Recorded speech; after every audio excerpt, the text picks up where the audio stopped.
আজি ৰাতিপুৱা আমি খবৰ পাই জোলন মন্দিৰৰ সন্মুখত ওচৰত এটা অচিনাক্ত মৃতদেহ পৰি থকা বুলি খবৰ পাই আমি আহোঁ আৰু প্ৰত্যক্ষ কৰোঁ।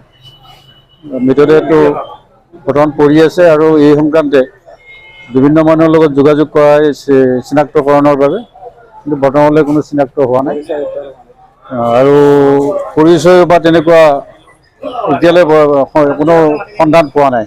আৰু ইয়াৰ দ্বাৰাই সকলো ৰাইজক সদাশত জনাওঁ যে উক্ত মৃতদেহটো যদি কোনোবাই চিনি পায় তেতিয়াহ'লে এই চেনেল যোগে অৱগত কৰাৰ বাবে জনোৱা হয়। মানসিকভাৱে বিকাৰগ্ৰস্ত বুলি আমি